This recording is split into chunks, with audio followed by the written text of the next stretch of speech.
일본에서 유능하다고 소문났던 전문가들이 하루아침에 좌천되었고 결국 사표까지 던져야 했습니다.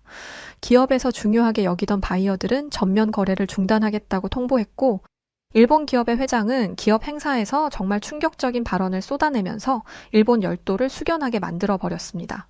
일본이 한국보다 높은 곳에 있다고 여겼던 일본인들은 충격을 금치 못했고 수십 년간 쌓아왔던 자부심을 단 하루 만에 내려놓았습니다. 대체 이곳에서 무슨 일이 벌어지고 있던 걸까요? 일본 기업의 회장이 발언한 한국과 일본에 대한 숨겨진 역사는 대체 무엇이었을까요?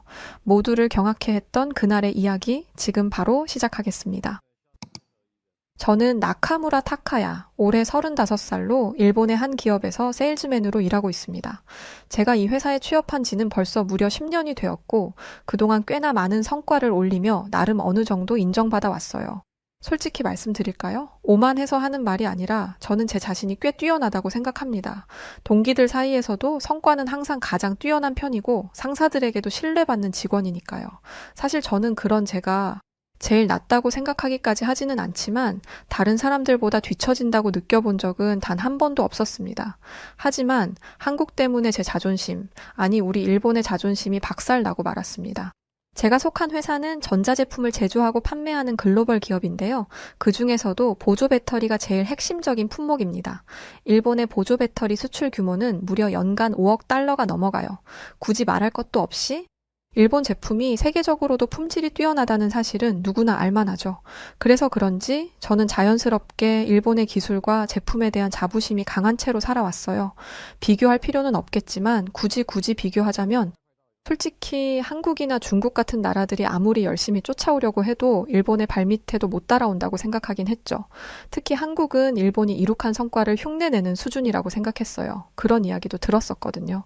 한국인들이 제일 좋아하는 게 일제 물건이라고요. 물론 제 개인적인 의견이지만요. 아무튼 그렇게 제품력이 좋다 보니 최근에 저희 회사의 매출은 계속 상승세였고 제 팀도 그 덕을 많이 보고 있었습니다. 팀장님께서는 늘 저를 자랑스러워하며 타카야가 있어서 우리 팀이 이렇게 잘 나가는 거야 라고 말씀하시곤 했어요. 그런 말을 들으면 책임감도 느껴지지만 솔직히 뿌듯함이 더 컸던 것이 사실입니다. 그날도 팀 실적이 좋다는 이유로 회식 자리가 마련되었거든요. 한 달에 한 번 있는 공식적인 회식 자리였지만 분위기는 늘 화기애애했죠. 그날 회식 자리에서 제 옆에는 같은 팀에서 일하는 신입 직원 아키라와 한국인 직원 박민호 씨가 앉아 있었습니다. 박민호 씨는 일본어와 영어도 유창하고 업무도 능숙하지만 제 눈에는 늘 어딘가 부족한 사람으로 보였어요. 아무래도 한국인이잖아요. 제가 생각하기에 그는 아무리 일본에 산다고 해도 어찌됐든 외국인이고 일본인의 수준에 맞추기에는 한계가 있는 사람이라는 생각이 있었어요. 겉으로 특별히 그를 무시하거나 하지 않았지만 대화할 때 자연스럽게 거리감이 생기는 건 어쩔 수 없었죠. 저도 사람인데 그럴 수 있잖아요? 문제는 이거였습니다. 회식이 한창 무르익을 즈음 팀장님께서 제 이름을 부르며 칭찬을 하셨어요. 이번 달에도 타카야가 좋은 성과를 내줬어. 덕분에 우리 팀이 전체 매출 1위를 기록했다니까. 다들 타카야에게 감사해야겠어. 동료들이 박수를 치며 축하를 건넸고 저는 머리를 긁적이며 겸손한 척 웃어 보였죠. 아닙니다. 팀장님과 팀원들이 도와주신 덕분입니다. 저 혼자 잘했다고 할 수는 없죠. 그런데 제 속마음은 조금 달랐습니다. 사실 저는 제 실력이 뛰어나기 때문에 이런 결과를 낸 거라고 생각했거든요. 다른 사람들이 나서지 않았더라도 저는 충분히 지금의 자리에 올랐을 테니까요. 물론 좀 얄밉다고 생각하실 수도 있는데 그때 저는 정말 그랬어요. 술이 몇 잔 더 들어가니 분위기는 점점 더 편안해졌고 여기저기에서 농담이 오갔습니다. 그러다 누군가가 최근 시장 동향 이야기를 꺼냈고 자연스럽게 한국 기업 이야기가 나왔어요. 근데 조심해야겠어요. 요즘 한국 배터리 제품도 꽤 많이 팔리던데요. 라는 아키라의 말에 제가 코웃음을 치며 대답했습니다. 한국 제품이 많이 팔린다니 그건 그냥 가격이 싸서 그런 거죠. 품질로 따지면 우리 일본 제품과는 비교도 안 됩니다. 그렇게 좋으면 아키라도 한국 물건 써보시던가 속 터지고 싶다면 말이야. 제 말에 모두들 웃음을 터뜨렸고 분위기가 더욱 고조되었습니다. 저는 조금 더 기세를 올려 말을 이어갔습니다. 솔직히 한국이라는 나라 자체가 일본의 그림자 같은 존재 아닙니까? 우리가 만든 기술을 따라하려고만 하고 결국은 그냥 카피 수준에서 끝나는 거죠. 아무리 시간이 지나더라도 역사라는 게 있는 법이지 않습니까? 한 번 형님은 영원한 형님 아니겠어요? 제 발언에 사람들은 웃겨 죽겠다는 듯 고개를 끄덕이며 맞장구를 쳤습니다. 하지만 제 옆에 앉아있던 박민호 씨는 술잔을 손에 든 채로 조용히 고개를 숙이고 있었죠. 저는 그의 표정에서 미묘한 긴장감을 느꼈어요. 하지만 굳이 신경 쓰고 싶지 않았죠. 아니, 더 솔직해지자면 오히려 제 말에 예예 선배님 말이 옳습니다 하고 나오지 않는 그 모습이 더 고가웠어요. 내 말이 틀렸나? 다 사실이잖아? 라는 생각이 들었으니까요. 그저 제가 한 말을 듣고 불편하다면 그건 사회성이 아주 모자란 그 녀석의 문제라고 생각했습니다. 그렇게 회식이 끝난 후 박민호 씨는 제게 별다른 말을 하지 않았습니다. 하지만 저는 그의 눈빛에서 무언가를 읽을 수 있었어요. 그건 분명히 불쾌함과 분노의 감정이었죠. 그런데도 저는 죄책감을 느끼기보다는 박민호 씨가 감히 이런 자리에서 무슨 생각을 하는 건지가 정말 의아했습니다. 내가 뭐 심한 말을 한 것도 아니고 나름 또 꼴의 한국인이라고 자존심이 상했나 보네 라고 속으로 생각하며 저는 크게 개의치 않았죠. 다음 날 회사에 출근했을 때도 저는 어제의 일을 전혀 문제 삼지 않았습니다. 제 일상은 늘 그렇듯 바빴고 새로운 고객사와의 미팅 일정이 잡혀 있었으니까요. 심지어는 그날 오후 팀장님이 제게 살짝 다가오더니 이런 말을 건넸습니다. 타카야, 이번에 아주 중요한 바이어 고객 미팅이 잡혔어? 회사에서 굉장히 기대하는 거래처야. 타카야, 네가 잘 해줄 거라고 믿는다. 걱정됐냐고요? 아니요. 저는 고객사의 니즈를 파악하고 제품을 홍보하며 계약을 성사시키는데 누구보다 자신이 있었어요.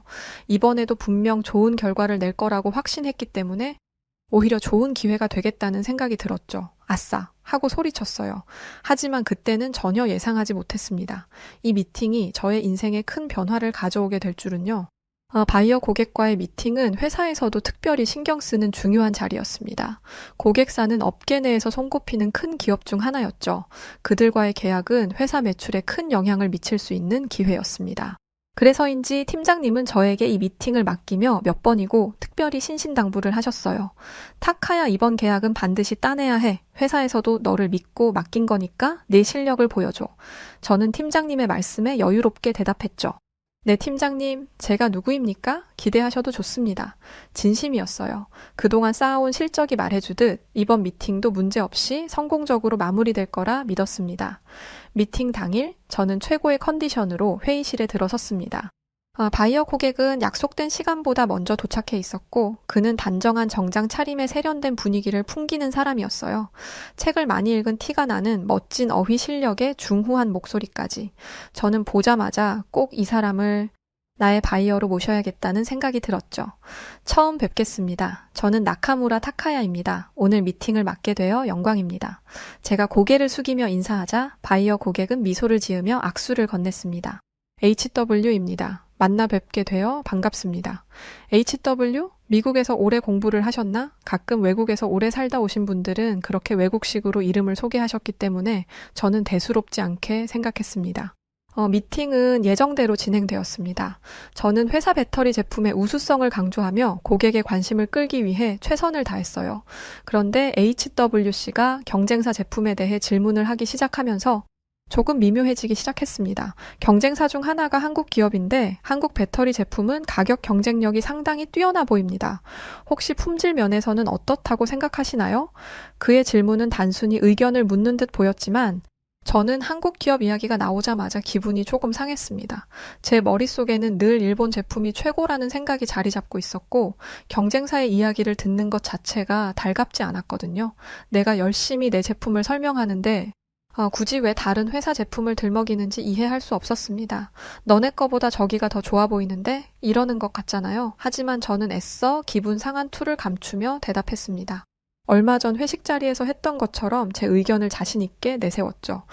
한국 제품이요? 물론 가격 면에서는 경쟁력이 있을지 모르겠지만 품질로 따지면 우리 일본 제품과는 비교할 수 없습니다. 아시다시피 한국은 값싼 대체품을 만드는 수준이지요. 제 말에 HWC는 미소를 유지했지만 왠지 그의 표정이 조금 굳어 보였습니다. 저는 그저 그의 질문에 제가 매우 당당하게 대답을 하니 보이는 반응일 거라고 생각하며 대화를 이어갔습니다. 예를 들어 우리의 기술력은 수십 년간 쌓아온 결과물입니다. 일본에는 장인 정신이라는 게 있잖아요. 한국은 뭐만 하면 갈아타기, 바로 유행 따라 수박 겉핥기처럼 좀 건드려보고 마는 게 전부인 나라입니다. 중국 물건보다도 전문성이 없는 게 한국제라니까요. HWC는 알겠다는 듯 고개를 끄덕였습니다. 그리고 더 이상은 질문이 없었죠. 저는 HWC가 제게 허를 찌르는 질문을 하려다가 제 막힘없는 태도에 기선제압이 되었다는 확신이 들었습니다. 그렇게 미팅은 평화롭게 끝났죠. HWC는 마지막까지 예의 바르게 저와 악수를 나눴고 검토 후 다시 연락드리겠다는 말을 남기고 떠났습니다. 그런데 그때였어요. 그의 마지막 인사가 뭔가 이상한 거예요. 저는 어딘가 찜찜한 기분을 떨칠 수 없었습니다. 그제서야 그가 미팅 내내 제 말에 특별히 동의하거나 긍정적인 반응을 보이지 않았다는 사실이 떠올랐어요. 뭐 검토가 필요하겠지. 저 정도 고객이라면 신중한 건 당연하니까. 저는 그렇게 스스로를 안심시키며 평소처럼 업무에 몰두했습니다. 그러나 며칠 후 예상치 못한 일이 벌어졌습니다. 팀장님이 제 자리에 찾아오시더니 굳은 얼굴로 말했습니다. 타카야, 저번에 미팅한 바이어 그룹에서 연락이 왔는데 문제가 좀 있어 보인다. 네가 미팅에서 한 말이 문제가 됐나 본데. 저는 순간 심장이 철렁 내려앉았습니다. 제가 무슨 말을 잘못했나요? 그쪽에서 구체적으로 뭐라고 하던가요? 팀장님은 걱정스러운 표정으로 말을 이었습니다. 네가 혐오적인 발언을 했다고 항의가 들어왔어. 구체적으로 어떤 내용인지는 자세히 말하지 않았는데 굉장히 불쾌했다는 것 같아. 저는 당황스러웠습니다. 제가 무슨 말을 했다고. 이건 모함이라고 말하려던 그때 순간적으로 한 가지가 머릿속을 스쳤습니다. 설마 제가 한국 제품에 대해 말한 게 문제가 된 건가요? 그건 단순히 경쟁력 차이를 설명한 거였는데요. 팀장님은 한숨을 쉬며 머리를 긁적였습니다. 아마 그게 원인일 수도 있겠지. 그런데 내 말투나 태도가 문제로 보인 걸 수도 있고, 아무튼 바이어 쪽에서는 네가 담당해서 빠지길 요구했어. 그쪽 바이어가 굉장히 강하게 반발하고 있다고. 그 순간 제 머릿속이 하얘졌습니다. 제가 항상 자부심을 가지고 자신 있던 부분이 오히려 저를 공경에 빠뜨린 셈이었죠. 그 바이어가 누구더라? HWC라고 했었죠? 이름도 특이해서 기억하는데. 그래, 너 HW가 무슨 뜻인지 알아? 현우야, 김현우. 그 사람 이름이 김현우라고. 그분이 일본어를 그렇게 잘하는 한국인이라고 하더라고. 그 사실 알고 있었어? 팀장님의 말에 저는 충격을 받았습니다. HW가 현우라고? 심지어 한국인이었다고요? 머릿속이 핑 돌더군요. 그 완벽한 일본어 때문에. 그가 한국 출신일 거라고는 상상도 못했죠. 며칠이 지나도 바이어 그룹과의 상황은 나아지지 않았습니다. 특히 김현우 씨는 회사를 상대로 정식으로 문제를 제기했고 저의 발언이 혐오적인 태도로 받아들여졌다고 강하게 항의하기까지 했어요. 이런 직원과는 더 이상 거래를 진행할 수 없습니다. 공식적인 조치가 없으면 귀사의 평판에 대해서도 다시 생각하겠습니다. 라고 메일까지 왔죠. 심지어 그 메일의 참조에는 저도 걸려 있었고요.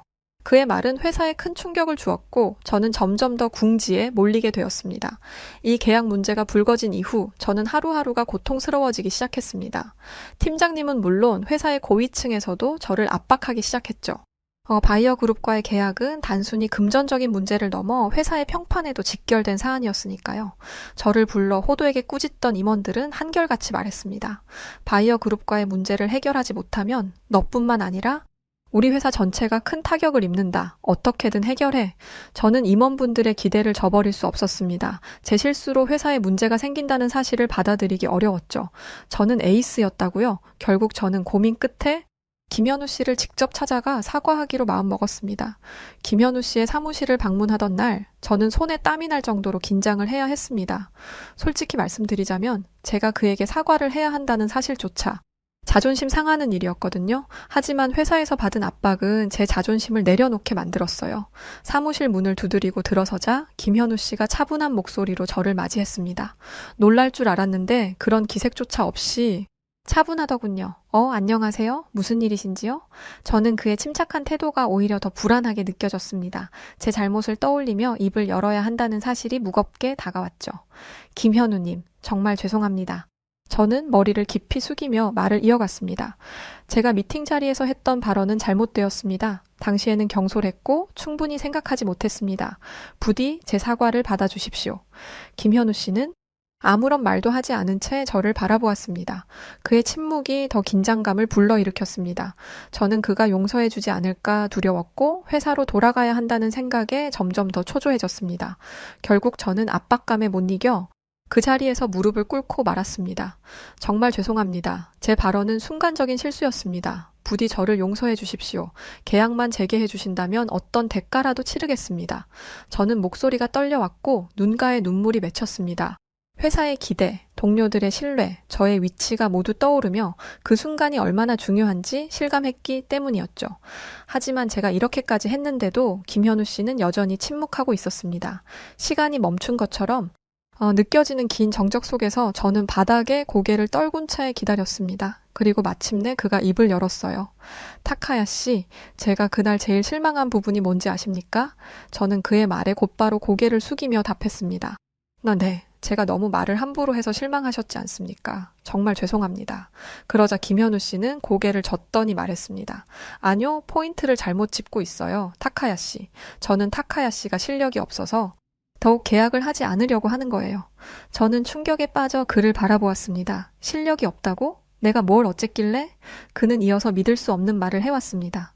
타카야 씨, 저는 한국을 두둔하려고 한 게 아니고 진정으로 한국 제품과 타카야시 회사 제품의 경쟁력 차이를 물어본 것이었어요. 혹시 최근의 시장 동향을 자주 확인하고 있나요? 옛날엔 일본이 더 우세했지만 최근엔 한국의 보조 배터리 수출 규모가 8억이고 일본의 수출 규모가 5억이에요. 거의 2배 가까이 차이가 나죠. 또 장인 정신 얘기를 했던가요? 그래요. 일본은 전통적인 배터리 안정성 기술이 있죠. 하지만 한국은 리튬이온 배터리 셀의 생산 기술로 세계를 선도하고 있어요. 한국은 초고속 충전 기술도 가지고 있고 심지어 가격 경쟁력도 뛰어나요. 그러니 그런 한국 제품에 비해서 타카야시 회사의 제품은 어떤 강점이 있냐고 물은 겁니다. 저는 아무 말도 못하고 멍하니 그를 바라보았습니다. 솔직히 말하면 할 말이 없었어요. 저는 제가 이미 다 안다고 생각해서 그런 동향들을 일일이 살피지 않았었거든요. 김현우 씨는 무릎을 꿇은 저를 보더니 한숨을 내쉬곤 말했습니다. 당신의 태도를 봐서 이번 한 번은 기회를 드리겠습니다. 하지만 다시는 이런 일이 없어야 할 겁니다. 그의 말은 냉정했지만 계약이 재개된다는 사실에 저는 안도해 눈물이 흐르는 것을 간신히 삼켰습니다. 사무실을 나서는 길, 제 머릿속에는 김현우 씨의 얼굴이 계속 떠올랐습니다. 제게 단 한마디라도 원망하거나 꾸짖거나 아무런 말도 없이 그저 단호하게 알겠다고만 하던 그의 태도라니 완벽한 인간인 척 하는 건가? 하는 불쾌감이 치밀어 올랐어요. 나를 무시한 게 확실해 하는 생각도 들었죠. 저를 용서하는 척 하면서 사실은 저를 궁지로 몰아넣고 우월감을 느끼고 싶었던 걸 거라고도 생각했고요. 모르겠네요. 그저 이 모든 상황이 너무도 굴욕스럽게 느껴졌습니다. 무릎까지 꿇고 사과한 제 모습이 떠오를 때마다 분노가 치밀어 올랐어요. 저는 결국 이런 결론에 치달았죠. 이 모든 게 한국 때문이야 라고요.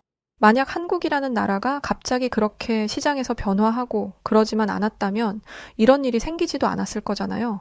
김현우 씨가 일본어를 그렇게 유창하게 구사하지 않았다면 제가 그가 한국인이라는 사실을 알아차리고 말조심했을지도 모른다고요. 망할 한국놈들이 날 곤란에 빠뜨렸다는 원망, 그 바이어가 교묘하게 저를 함정에 빠뜨렸다는 확신이 들었습니다. 이 모든 상황이 날 망가뜨리려는 그의 계획 같다는 생각이 들 정도였죠. 얼마 후 회사의 창립 기념 행사가 열렸습니다. 창립 50주년을 맞아 사내 분위기는 활기가 넘쳤고 행사장은 축하와 기대감으로 가득했어요. 행사에서는 각 부서와 직원들의 성과를 발표하고 그 공로를 치하하는 자리가 마련되었죠. 저는 매년 그 자리의 주인공이었어요. 언제나 판매왕은 저였다고요. 사실 최근 바이어 사건으로 인해 한풀 꺾였지만 그래도 저는 여전히 팀 내에서는 인정받고 있었기 때문에 행사장에서는 사람들에게 밝은 표정을 지어 보이며 여유로운 모습을 유지하려고 노력했습니다. 애써 그날의 굴욕을 잊어보려 하고 있었죠. 하지만 그렇게 애써 유지하던 저의 평정심은 한국인 직원 박민호 씨의 등장으로 깨지고 말았습니다. 한국인 직원 박민호 씨가 발표자로 무대에 올라갔을 때 제 안에서는 다시 한번 그때의 불쾌한 감정이 고개를 들기 시작했어요.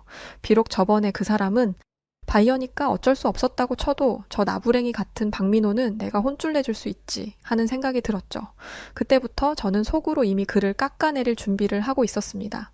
박민호 씨는 차분한 목소리로 자신이 맡은 프로젝트에 대해 설명하기 시작했죠. 사실 그의 발표 내용은 객관적으로 봤을 때 꽤 뛰어난 편이었어요. 하지만 상관없었죠. 박민호 씨의 발표가 끝나고 박수 갈채가 이어지자 저는 비꼬는 듯한 미소를 지으며 주변 동료들에게 일부러 들리도록 말했습니다. 아주 대단하네요. 하지만 결국 이 모든 것도 일본 기술과 시스템 덕분 아닙니까? 그렇게 잘나서 결국 일본에 와서 일본의 돈으로 밥을 빌어먹는 저 한국인 박민호 씨처럼 말이죠. 역시 한국인은 일본 없이는 아무것도 못한다니까요. 저는 예전에 회식 때처럼 사람들이 낄낄 대주기를 기다렸어요. 제 농담에 사람들이 박수를 치며 웃을 거라고 생각했죠. 그런데 뭔가 이상했어요. 주변 사람들로부터 돌아온 건 불편한 침묵이었죠. 사람들이 저를 쳐다보는 시선에서 무언가 잘못되었음을 느꼈지만 저는 멈추지 않았습니다. 오히려 아직 부족한가 싶어 한 걸음 더 나아갔죠. 솔직히 한국이라는 나라는 한평생 일본의 그림자일 뿐입니다. 한국은 일본에 감사해야 돼요. 우리가 모든 걸 가르쳐 줬으니 지금의 한국이 있는 거잖아요. 스승으로 모셔야 하지 않겠냐 이거예요. 그 순간 행사장의 분위기가 눈에 띄게 싸늘해졌습니다. 사람들의 시선이 완전히 제게 쏠리는 걸 느낄 수 있었어요. 박수를 치던 손길도 멈췄고 수많은 눈빛이 저를 향했습니다. 저는 그제서야 뭔가 이상하다는 것을 느꼈어요. 그때 예상치 못한 일이 일어났습니다. 회장님이 갑자기 일어나시더니 직접 무대 위로 올라서시는 거예요. 회장님은 미소를 짓고 있었지만 저는 왠지 모를 불길함에 가슴이 뛰기 시작했죠. 오늘 창립기념 행사에 와주신 모든 분들께 감사드립니다. 회장님은 간단히 인사말을 한 뒤 행사장의 분위기를 부드럽게 만들려는 듯 성과에 대해 칭찬하며 이야기를 이어갔습니다. 그때였어요. 회장님의 목소리가 한순간에 무거워지며 회장님의 시선이 절 향해 꽂혔습니다. 나카무라 타카야시. 제 이름이 불리는 순간 저는 심장이 철렁 내려앉았습니다. 회장님이 직접 내 이름을 부른다고? 방금 하신 말씀에 대해 여쭤보고 싶군요. 혹시 타카야 씨는 일본의 뿌리가 한국에 있다는 것을 알고 계신가요? 일본의 뿌리가 한국이라니. 저는 회장님이 대체 무슨 말씀을 하시는 건지 이해가 되지 않았어요. 일본의 뿌리가 한국? 일본의 뿌리가? 저는 얼굴이 굳은 채 아무 말도 하지 못했습니다. 주변 사람들이 웅성거리며 저를 쳐다보고 있었죠. 제가 어버버하고 있는데 회장님이 갑자기 뜻밖의 이야기를 꺼내기 시작하셨어요. 사실 제 할머니는 한국 출신이십니다. 회장님은 이후 정말 믿기 힘든 말씀을 하셨습니다. 일본에 건너와서 가족을 꾸리고 일본을 위해 헌신하셨죠. 그리고 제 며느리도 한국인입니다. 당신이 한평생 그림자라고 말했던 그 한국인들이 바로 제 가족을 지칭하신 거겠죠? 회장님의 말은 제 머리를 망치로 내려치는 것 같았습니다. 저는 입을 뻥긋거리며 변명하려 했지만 아무 말도 나오지 않았습니다. 그저 온몸이 굳어져 고개를 숙일 수밖에 없었어요. 회장님의 말은 이어졌습니다. 우리 회사는 국적이나 배경을 넘어 모두가 동등하게 일할 수 있는 환경을 추구합니다. 그러나 타카야 씨는 이런 회사의 가치와 어울리지 않는 것 같네요. 오늘 이 자리에서 당신의 발언에 대해 진심 어린 사죄를 요청합니다. 그리고 앞으로 우리 회사에 당신 같은 태도가 더는 있어선 안 된다는 것을 이 자리를 빌어 공식적으로 강력하게 말씀드립니다. 행사장은 침묵에 잠겼고 저는 그 자리에서 얼어붙은 듯 꼼짝도 할 수 없었습니다.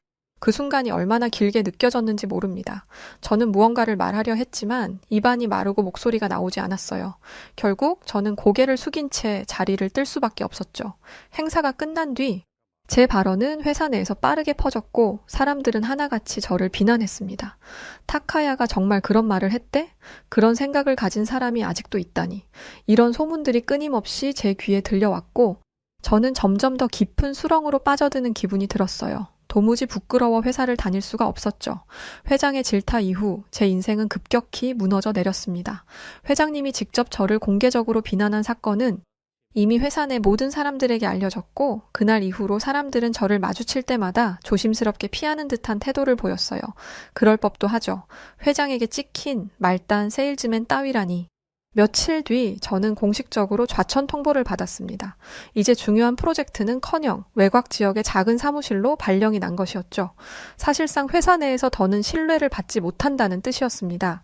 저는 그 통보를 받았을 때 침착한 척했지만 속으로는 억장이 무너지고 있었어요. 심지어 회사는 절 기다려주지도 않았죠. 곧바로 짐을 옮겨 새로운 자리로 출근한 첫날, 저는 그곳에서마저도 지나가는 직원들이 저를 보고 은근히 수군거리는 듯한 기분을 느꼈습니다. 모두가 저를 무시한다는 생각이 들었죠. 결국 저는 저도 모르게 이런 말을 중얼거렸습니다. 결국 이렇게 되는 건가? 좌천된 이후로 저는 업무에서 완전히 배제되었습니다. 단순한 서류 정리나 데이터 입력 같은 일을 맡게 되었고 누구도 저를 중요하게 생각하지 않았죠. 이런 날이 계속되자 저는 회장님의 말이 자꾸만 떠오르기 시작했습니다. 일본의 뿌리가 한국에 있다는 것을 알고 계신가요? 라는 말이었죠. 아니, 일본의 뿌리가 한국이라니 이게 무슨 말도 안 되는 소리인가요? 아무리 곱씹어도 이해할 수가 없는 황당한 소리였습니다. 그런데 갑자기 생각해보니 그 말이 뭔가 의미심장하다는 생각이 들었어요. 저는 퇴근 후 인터넷에 접속해 일본과 한국의 역사에 대해 검색하기 시작했습니다. 처음에는 단순히 회장님의 가족사를 확인하고 싶은 마음이었지만 점점 더 깊이 빠져들게 되었죠. 저는 점점 깊이 파고들어 여러 논문과 기사들을 찾아 읽었습니다. 그러다 놀라운 사실을 발견하게 되었죠. 바로 일본인의 유전적 뿌리가 고대 한국과 밀접한 연관이 있다는 연구 결과였어요. 고대 일본인은 대부분 한국에서 이주한 사람들이었고 조몬인과 결합해 현대 일본인이 만들어졌다. 세상에, 믿기 어려웠습니다. 진짜로 일본인의 뿌리가 한국인이었다니. 하지만 논문에 담긴 과학적 증거와 유전자 분석 결과를 보니 부정할 수가 없었죠. 그렇다면 내가 그렇게 무시했던 한국이 내 조상이었다고?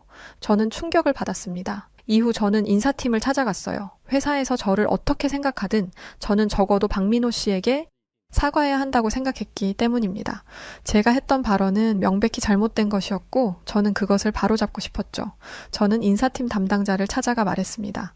제가 정말 큰 잘못을 저질렀습니다. 한국인 직원에게 직접 사과하고 다시는 이런 일이 없도록 하겠다는 의지를 보여주고 싶어요. 진심입니다.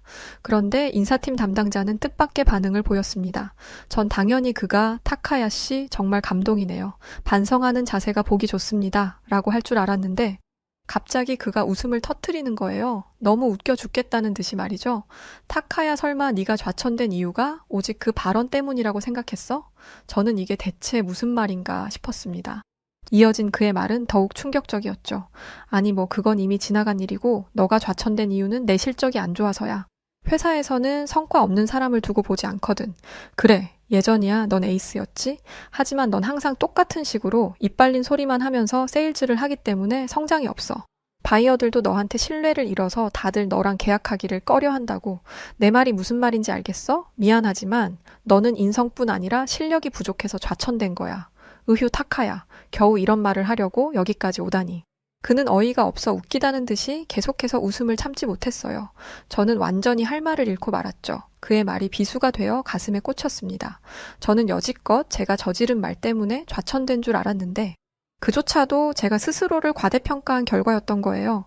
그럼 저는 아무 쓸모도 없는 존재가 된 건가요? 제 질문에 그는 대답 대신 어깨를 으쓱하며 자리에서 일어났습니다. 제 존재는 이제 아무 의미도 없다는 사실을 스스로 인정해야 했죠. 그 길로 저는 회사에 남아있는 것이 더는 의미가 없다고 판단했고 결국 사직서를 제출했습니다. 솔직히 말하면 완전히 자존심이 박살나서 더는 그곳에 얼굴을 들일 수가 없었어요. 그렇게 저는 회사에서 완전히 밀려난 뒤 작은 편의점에서 일하며 근근히 살아가게 되었습니다. 편의점에서 일하는 첫날 저는 낯선 환경에 적응하기 위해 애썼어요.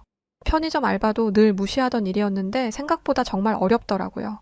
그러던 중 한 무리의 한국인 관광객이 들어오며 저는 퍼뜩 정신이 들었습니다. 한국인. 이름만 들어도 가슴이 떨렸죠. 하지만 그런 제 마음과 다르게 그들은 밝게 웃으며 물건을 고르고 저를 향해 감사 인사를 건넸습니다. 감사합니다. 그들의 밝은 표정과 예의 바른 태도는 제가 과거에 품었던 혐오와는 너무나 다른 모습이었어요. 저는 후회의 눈물을 삼키며 제 과거를 돌아보게 되었습니다. 제가 저지른 잘못을 떠올릴 때마다 마음 한구석이 더 무거워졌죠. 저는 이제서야 진심으로 깨달았습니다. 혐오와 편견은 무지에서 비롯된다는 사실을요. 그리고 그것을 인정하는 데 걸린 시간이 너무 길었다는 사실에 저는 깊은 후회를 느꼈습니다. 아마 앞으로도 저는 이런 시간을 보내며 제가 저지른 실수를 평생 후회하고 살아야겠지요. 겸손한 자세, 스스로를 돌아볼 줄 아는 지혜, 저한테는 왜 그런 것들이 없었던 걸까요? 대체 러시아인이면서 왜 중국 편을 들지 않고 한국 편을 드는 거지? 그리고 설령 세계 무대에서 한국의 지위가 올라갔다고 한들 작은 나라가 버릇없게 기어오르면 큰 나라가 그 버르장머리를 고쳐주는 게 당연한 거지. 대체 내가 뭘 잘못했다고 이 난리야? 러시아 모스크바의 어느 마을에서 다툼을 하고 있는 러시아인과 중국인, 그들에게 과연 무슨 일이 있던 것일까요? 안녕하세요. 저는 러시아에 사는 이반 니콜라예프라고 합니다. 제 직업은 학교에서 아이들에게 역사를 가르쳐주는 교사인데요. 저는 제 직업을 아주 좋아한답니다. 왜냐하면 우리 러시아는 과거부터 패권국의 길을 걸어왔고 그런 러시아의 발자취를 아이들에게 가르치며 민족의 자긍심을 고취시키는 것은 매우 즐겁고 영광스러운 일이니까요. 제가 러시아의 역사를 사랑하는 또 다른 이유는 돌아가신 제 아버지 때문이기도 한데요. 살아생전 제 아버지는 소련군의 장교로서 여러 전장에 나가 활약하셨죠. 대표적으로 세계 2차 대전 때 유럽을 초토화시킨 독일군은 마침내 소련의 영토를 침범했고 제 아버지는 그들에게 용감히 맞서 싸우셨어요. 지금 유럽연합의 대표랍시고 큰 소리를 치고 있는 프랑스도 당시에는 독일군에 온 국토를 점령당했었는데 우리 소련군은 달랐습니다. 용맹한 소련군은 독일군에 쉽게 밀리지 않았고 얼마 후 미군과 연합하여 독일군을 쓸어버렸죠. 세계의 역사가 완전히 바뀌어버린 그 영광스러운 전장의 한가운데 제 아버지가 계셨고 더 나아가 저의 모국이 전 세계의 리더였다는 사실에 저는 온몸에 전율이 일 만큼 자랑스러움을 느꼈답니다. 그 후로도 소련군은 한국 전쟁에서 우리의 위용을 널리 알렸고 소련이 무너지고 러시아가 된 현재까지도 우리는 강대국의 지위를 견고하게 유지하고 있죠. 비록 지금은 세계 1위 자리를 두고 다투던 예전에 비해 러시아의 입지가 줄어들었다고는 하지만 그래도 우리에게는 엄청난 지하 자원과 뛰어난 우주공학 기술과 첨단 무기들이 있으니 언젠가 우리가 인류 국가로 재도약하는 것은 당연한 일이었고 그렇기에 저는 늘 러시아에 대한 자부심을 품고 살아왔어요. 저는 제가 가르치는 학생들에게는 물론 제 아들, 딸들에게도 영광스러운 러시아의 역사를 알려주며 언제 어디서든 러시아의 국민임을 자랑스럽게 여기며 살아가라고 했죠. 다행히 제 첫째 아들과 둘째 딸은 제 가르침을 받아 훌륭한 러시아인으로 자라났어요. 특히 늦둥이로 태어난 막내딸이 러시아 최고의 약대에 합격하며 제 기대를 한 몸에 받았답니다. 막내딸은 제 아내를 닮아 얼굴도 빼어나게 예뻐서 나중에 저 아이가 어떤 훌륭한 신랑감을 데려오려나 기대되기도 했죠. 하지만 기대가 너무 컸던 탓일까요? 막내는 엄청난 사고를 치며 절 충격에 빠뜨리고 말았습니다. 약대 졸업을 며칠 남겨둔 어느 날 막내는 뜬금없이 가족들을 불러 모으더니 한국 남자와 결혼하겠다는 폭탄 선언을 했고 저는 너무 놀라서 그대로 얼어붙고 말았죠. 그런데 막내의 폭탄 발언은 거기서 끝이 아니었어요. 막내는 결혼식을 올린 뒤 아예 한국에 가서 평생 살 생각을 하고 있었습니다. 저는 너무 기가 막혔지만 일단 이게 다 어떻게 된 일인지 자초지종을 설명해 보라고 했죠. 그러자 막내는 해맑게 웃으며 그 한국 남자와는 대학교에서 만났는데 러시아 남자들과는 다른 다정함과 섬세함이 마음에 들었고 무엇보다 그는 똑똑하고 배울 점이 많은 사람이라서 평생 존경하며 살 수 있을 것 같다고 하더군요. 그 이야기를 듣고 저는 답답함에 가슴을 쾅쾅 치면서 이렇게 말했어요. 러시아에는 한국보다 똑똑한 남자들이 훨씬 더 많아. 그런 힘없고 작은 나라 출신에게서 뭘 배울 게 있다는 거니? 게다가 그 나라는 한국 전쟁 때 우리 소련군에게 짓밟혀 다 죽을 뻔하다가 겨우 목숨만 건진 빈민국이라고. 대체 네가 뭐가 아쉬워서 그런 나라에 시집을 가? 제 말을 들은 막내는 아빠는 너무 옛날 사람이라며 현재 한국은 세계에서 10손가락 안에 꼽히는 초인류 강대국이라고 강경하게 나오더군요. 그러면서 더는 제 말을 들으려 하지 않았죠. 저는 그 한국 놈이 우리 순진한 막내를 아주 단단히도 꼬여냈구나 하는 생각에 너무도 분했어요. 주변에서 들려오는 풍문에 따르면 아시아의 빈민국 출신들이 강대국의 국적을 얻기 위해 일부러 결혼을 하기도 한다던데 제가 보기에는 그 한국 놈이 우리 막내에게 계획적으로 접근한 것이 불보듯 뻔했고 저는 절대 이대로 가만히 있을 수 없었죠. 결혼이라는 것은 서로 사랑하는 사람이 만나는 것도 중요하지만 비슷한 급의 사람들이 만나는 것도 중요하잖아요. 왜냐하면 부부는 평생을 함께 살아가야 하니까요. 출신이 다른 사람들이 만나면 탈이 나기 마련이고 결국 그 관계는 파탄이 날 수밖에 없죠. 저는 제 소중한 막내딸이 그런 가시밭길을 걸어가게 둘 수 없었고 이 사태를 어떻게 수습하면 좋을지 고민하기 시작했어요. 무작정 둘의 사이를 갈라놓으면 오히려 역효과만 나을 테고 그 간사한 한국놈이 무슨 영악한 수를 쓸지도 모르니 저는 어찌 해야 좋을지 몰라 머릿속이 복잡해졌죠. 그러다가 문득 저희 동네에 새로 이사온 중국인 가족이 떠올랐어요. 그들은 최근 동네 한가운데에 아시안 마트를 차렸는데 그들이 그곳에 마트를 차린 뒤로 주변에 쓰레기가 눈에 띄게 늘고 벌레가 들끓기 시작해서 동네 사람들은 그들을 별로 좋아하지 않았죠. 하지만 저는 러시아와 중국이 동맹 관계인 것을 잘 알고 있었기에 그 중국 가족에 대해 딱히 나쁜 감정을 가지고 있지 않았어요. 그래서 저는 그 중국 가족에게 찾아가 한번 상담을 받아보기로 했죠. 중국인들만큼 한국에 대해 잘 아는 이들도 없겠다 싶었고 또 그만큼 당시에 저는 절박했거든요. 누구에게라도 한국에 대한 정확한 단서를 얻어서 막내의 결혼을 뜯어말리고 싶었으니까요. 잠시 후 저는 중국인 가족이 운영 중인 아시안 마트에 도착했고 그들에게 간단히 제 소개를 한 뒤 제 사정을 털어놓기 시작했어요. 그러자 그 중국인 가족은 안타깝다는 표정을 짓더니 제게 격하게 공감해 주더군요. 세상에 아주 악질적인 한국인에게 걸리셨네요. 선생님이 생각하시는 것처럼 한국은 아주 가난한 빈민국이에요. 오죽하면 상수도 시설도 제대로 갖춰져 있지 않아서 한국 사람들은 제대로 씻지도 않는다니까요. 그 말을 들은 제가 끔찍하다는 표정을 지으며 당장이라도 토할 것처럼 힘들어하자 중국인들은 제 손을 꼭 잡으며 저를 위로해 주었어요. 그러면서 이런 말을 덧붙이더군요. 선생님의 따님이 차라리 우리 중국인과 교제를 했다면 좋았을 텐데 정말 아쉬워요. 우리 중국은 워낙 부유한 국가라 한국인들과는 차원이 다르게 아주 깨끗하거든요. 워낙 좋은 환경에서 나고 자라다 보니 중국인들은 매일 씻지 않아도 몸에서 아무런 냄새가 나지 않을 정도로 정말 깨끗하고 청결한 국가이기도 하니까요. 그런데 사실 그 말은 조금 이상했어요. 그 중국인의 몸에서는 분명히 불쾌한 냄새가 나고 있었거든요. 제가 고개를 갸웃거리자 그 중국인은 조금 당황하는 듯 하더니 재빨리 다른 말을 꺼내기 시작했습니다. 아이 뭐 그것뿐이에요. 한국인들의 인성은 또 얼마나 더러운데요. 그 나라 사람들은 다들 못돼 먹어서 살기가 아주 나빠요. 아까 제가 한국이 가난하다고 말씀드렸죠? 그래서 그런지 한국에는 공항에 내리면 대번에 보이는 게 노숙자들이라니까요. 그런 사람들이 어찌나 많은지 외국인들만 보면 어떻게든 돈을 뜯어내려고 난리라니까요. 그러면서 드라마나 영화에서는 한국을 좋게 포장해서 내놓잖아요. 외국인들은 한국이 살기 좋은 나라라고 속게 만드는 거죠. 그래야 한국에 올 테니까요. 아주 교활하다니까요.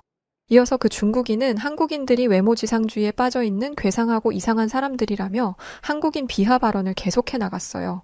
천박한 한국인들이 제일 중요하게 여기는 건 얼굴이에요. 그들은 아름다운 얼굴을 가지고 있지 않은 사람들에게는 절대 호의적으로 대하지 않죠.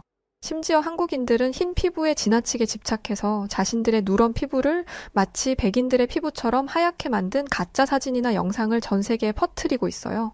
하지만 그와 달리 우리 중국인들은 절대 외모로 사람을 차별하지 않아요. 중국인들은 한국 같은 천박한 빈민국과는 근본부터 다른 인류 선진국의 시민이니까요. 그 후로도 중국인들은 계속해서 한국에 대한 험담을 이어갔고 그들의 말을 듣다 보니 어느새 저는 한국이 정말 몹쓸 국가인 것처럼 느껴지기 시작했어요. 그렇게 저는 막내의 결혼을 반드시 말려야겠다는 다짐을 하며 집으로 향했죠. 그런데 막내는 이래저래 복잡한 제 마음도 모르고 그 한국인 남자친구와 신나게 전화를 하고 있는 게 아니겠어요? 그 모습을 본 저는 순간 머리끝까지 화가 나서 이렇게 소리를 질렀습니다. 위대한 러시아인의 긍지도 있고 대체 그런 거렁뱅이 나라에서 온 남자가 뭐가 그렇게 좋다고 이 난리인 거니 기어코 그 한국 놈팽이와 결혼을 하겠다면 다시는 내 얼굴을 못 보게 될 줄 알거라. 제 말을 들은 막내딸은 깜짝 놀라서 왜 그렇게까지 자신의 결혼을 반대하는 거냐고 묻더군요. 그래서 저는 아까 중국인 가족이 제게 해준 이야기를 그대로 전해주었죠. 이어서 아무리 생각해도 그 영악한 한국 놈이 신분 상승을 하기 위해 불순한 목적을 가지고 너에게 접근한 것 같으니 이쯤에서 그 놈과 관계를 끝내라고 말하며 저는 막내를 설득하려 했습니다.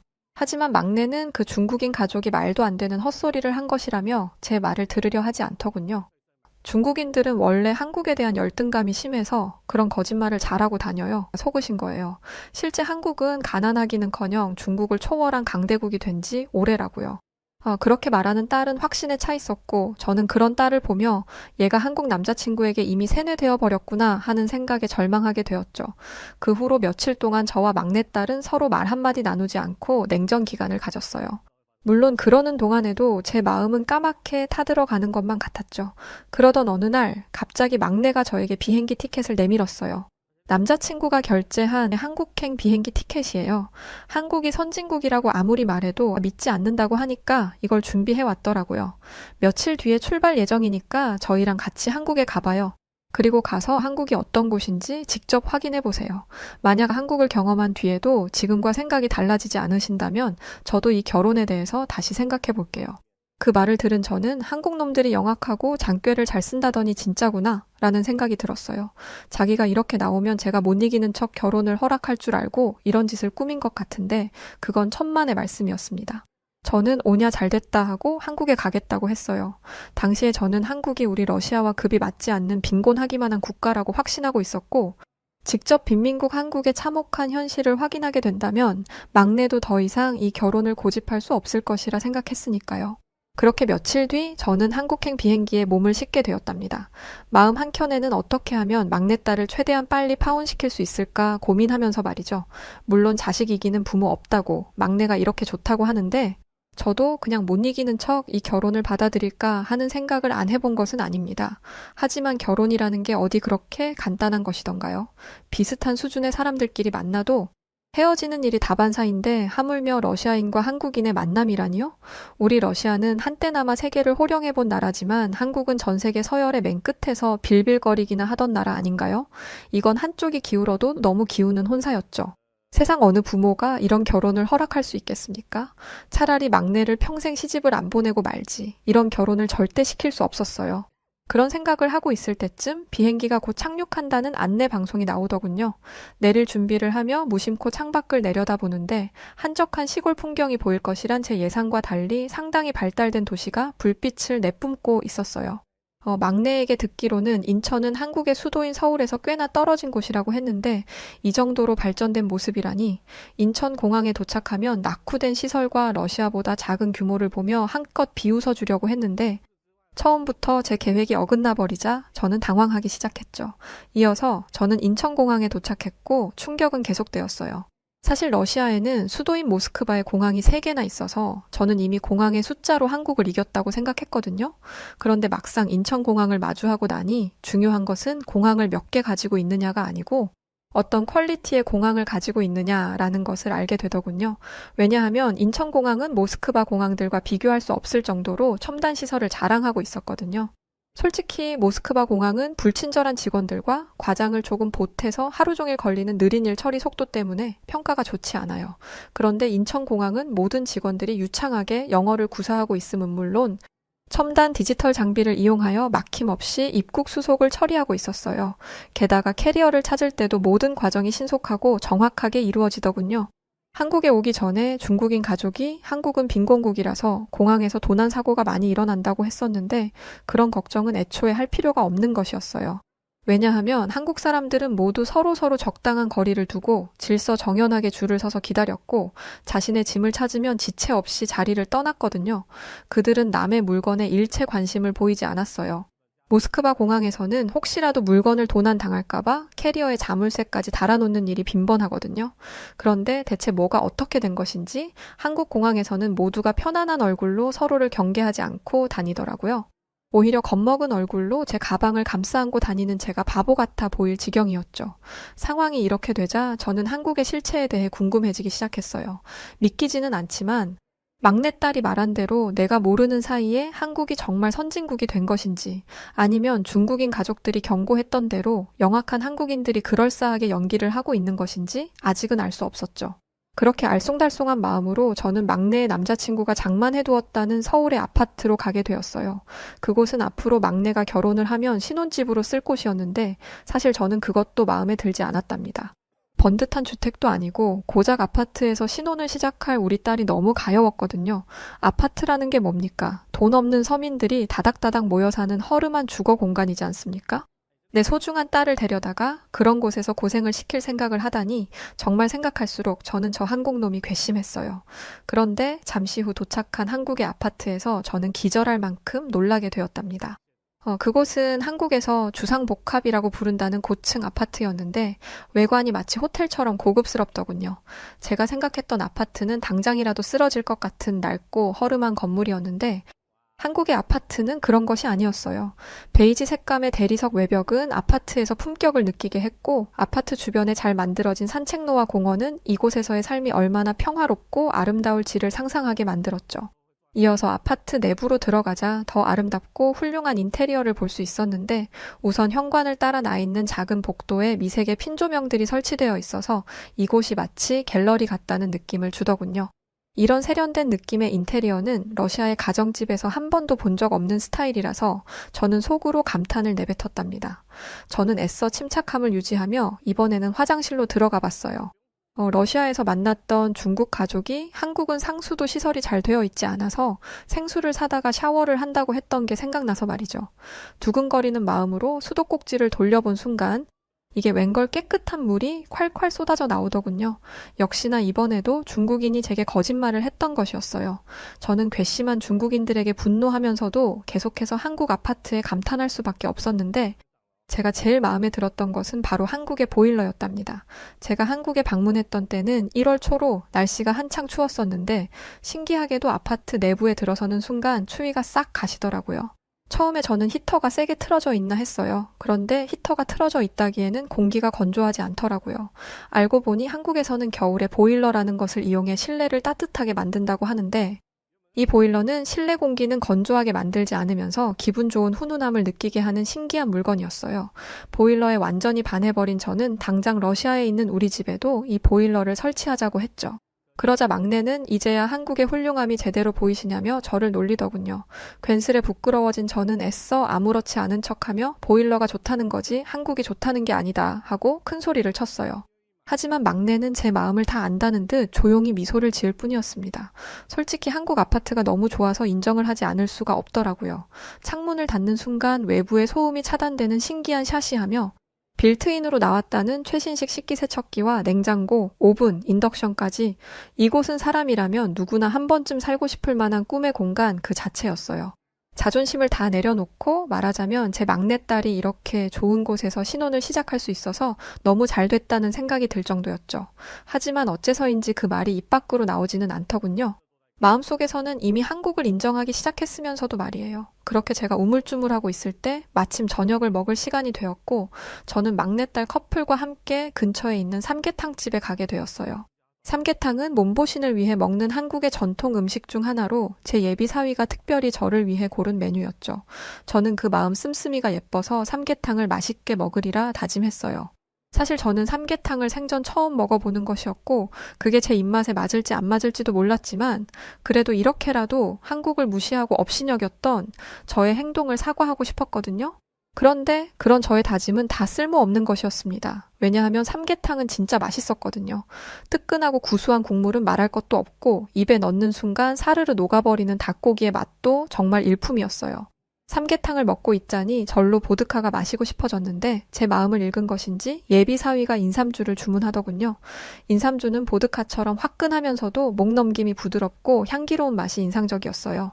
그때 문득 이 인삼주가 한국과 비슷하다는 생각이 들더군요. 저는 어리석게도 과거의 영광에 취해 한국을 무시했지만 한국은 러시아 못지않게 강력한 선진국이었고 그러면서 동시에 특유의 세련됨과 여유로움을 갖춘 나라였어요. 그런 생각이 들자 이제는 고집 부리지 말고 막내의 결혼을 허락해야겠다는 결심이 서더군요. 한국은 정말 살기 좋은 나라구나. 그동안 세월이 많이 흘렀고 한국도 몰라보게 변했는데 나만 옛날 그 자리에 고인 물처럼 썩어가고 있던 거였어. 이제 너희 두 사람의 결혼을 기쁜 마음으로 허락할 테니 어리석었던 이 아빠를 용서해 주겠니? 제 말을 들은 막내와 예비 사위는 더없이 기쁜 미소를 지으며 제게 안겨왔어요. 그 순간 저는 그동안 못나게 굴었던 제 자신이 싫어지더군요. 이렇게 한국에 직접 와서 보면 단 몇 시간 만에 진짜 한국의 모습을 알 수 있었는데 중국인들의 거짓말에 바보처럼 속았던 것도 너무 한심하게 느껴졌고요. 정말이지 여러모로 부끄러움에 고개를 들 수 없는 시간이었습니다. 그렇게 반성하며 삼계탕집을 나서자 어느새 늦은 밤 시간이 되었더군요. 그런데 한국의 밤거리에는 여전히 많은 사람들이 활기찬 모습으로 돌아다니고 있었어요. 심지어 어떤 젊은 부부는 유모차에 아기를 태우고 밤 산책을 하고 있더군요.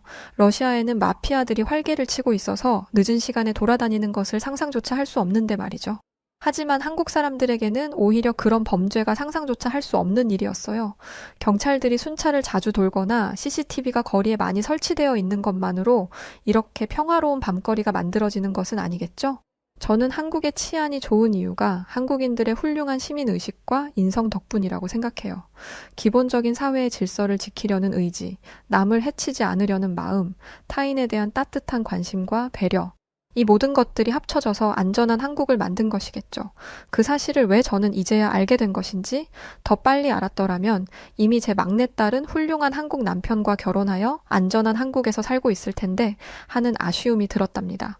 다음 날 아침 저는 러시아로 돌아가기 전 아내에게 줄 선물을 사기로 했어요. 막내는 엄마에게 줄 선물로는 한국 화장품이 딱이라며 제 옆구리를 찔렀고 그렇게 저희 셋은 명동에 있는 한 백화점에 들렀죠. 그곳에서 어떤 직원에게 주름과 미백 기능성 화장품을 추천받아 구매하려는데 그 직원의 피부가 눈에 띄게 희고 맑더라고요. 그래서 저는 혹시 피부를 관리하는 특별한 비법이 있냐고 물었는데 그 직원은 한국 화장품의 기능이 워낙 좋아서 꾸준하게 바르다 보면 저절로 피부가 좋아질 것이라고 답하더군요. 그러고 보니 한국 사람들은 대체로 다 피부가 눈부시게 희고 좋았는데 거기에 한국 화장품의 기술력이 한몫 타는 것이었나 보더라고요. 하나를 잘하면 열을 잘한다더니 한국 사람들은 가전제품, 디지털 기기, 자동차와 선박에 이어 화장품까지 잘 만드는 것이었죠. 그런 줄도 모르고 중국인들은 한국인들이 피부색을 가짜로 꾸며낸다고 깎아내리고 있었으니 그들의 행태가 정말 한심하기 그지 없었습니다. 이런 상황이 계속 반복되다 보니 정말 화가 나더라고요. 대체 그 중국 가족은 무슨 억하심정이 있길래 제게 그런 거짓말을 한 것인지 저는 하마터면 제 막내딸의 결혼을 망칠 뻔한 그들에게 크게 한 방 먹여줘야겠다는 결심을 하게 되었어요. 그렇게 시간이 지나 저는 러시아로 돌아오게 되었고 얼마 후 그 가증스러운 중국 가족을 만나러 갔죠. 그들은 뻔뻔스럽게도 태연한 얼굴을 하고 저를 맞이하며 이렇게 묻더군요. 막내 따님 결혼은 어떻게 되어가고 있나요? 저번에 한국 남자와 결혼하지 못하게 기필코 맞겠다고 하시더니 잘 되셨나 모르겠네요. 아유, 그런데 한국인들은 워낙 징그럽고 끈질긴 구석이 있어서 선생님 생각처럼 잘 떨어져 나가지 않을 거예요. 여전히 한국을 향해 말도 안 되는 음해를 늘어놓는 그 중국인을 보며 저는 참을 수 없는 분노를 느꼈고 결국 그 중국인을 제대로 정신 차리게 해줘야겠다 결심했습니다. 자세를 고쳐 잡은 저는 예전에 아버지가 살아계실 때 배워두었던 소련군의 호신술을 이용해 그 중국인을 순식간에 제압했고 그는 갑자기 왜 이러냐고 울며불며 난리를 치더군요. 그런 중국인에게 저는 이렇게 말했죠. 감히 겁도 없이 러시아와 한국을 이간질한 벌이다. 똑똑히 들어. 징그러운 건 한국이 아니라 너희 중국인들이야. 한국은 너희가 감히 고개를 들고 바라보지도 못할 높이까지 이미 올라가 있다고. 너희 같이 남에게 피해만 끼치는 중국인들이 어딜 감히 한국을 입에 담아 한 번만 더 이런 짓 하고 다녔다가는 러시아의 무서움을 보여줄 테니까 각오해. 그리고 왜 이러냐고. 며칠 전에 한국에 직접 가서 내 두 눈으로 똑똑히 보고 왔어. 더 이상 거짓말 하려 들지 마. 알겠어? 제 서슬퍼런 경고에 그 중국인은 겁을 집어먹은 것인지 아무 말도 하지 못하더군요. 저는 이쯤 하면 충분히 알아들었겠거니 하고 이제 그만 돌아가려 하는데 뒤에서 중국인의 중얼거리는 목소리가 들려왔어요. 당신은 러시아인이면서 왜 중국 편을 들지 않고 한국 편을 드는 거지? 그리고 설령 세계 무대에서 한국의 지위가 올라갔다고 한들 작은 나라가 버릇없게 기어오르면 큰 나라가 그 버르장머리를 고쳐주는 게 당연한 거지. 대체 내가 뭘 잘못했다고 이 난리야? 예전부터 한국은 우리 중국을 형님으로 모시던 약소국이었고 나는 그 전통을 계승했을 뿐이야. 저는 그 황당한 주장에 어이가 없어서 주먹을 불끈 쥐고 끓어오르는 화를 겨우 참아내며 이렇게 말했습니다. 한국을 너희 수준으로 떨어뜨리고 싶으니까 그렇게 한국 욕을 하고 다니나 본데 착각하지 마. 중국인들이 아무리 한국에 대한 험담을 하고 다녀도 한국의 품격은 조금도 손상되지 않으니까. 왜냐하면 한국을 직접 경험해본 사람은 한국에게 진심으로 반하게 되어 있거든. 반면에 중국을 직접 경험해본 사람은 중국에게 진심으로 질리게 되어 있지. 제 말을 들은 중국인은 멋씹은 얼굴을 해가지고는 저를 있는 대로 노려보았고 저 역시 지지 않고 그를 무시하는 눈빛으로 바라봐 주었습니다. 왜 한국 깎아내리기 작전이 실패해서 분해?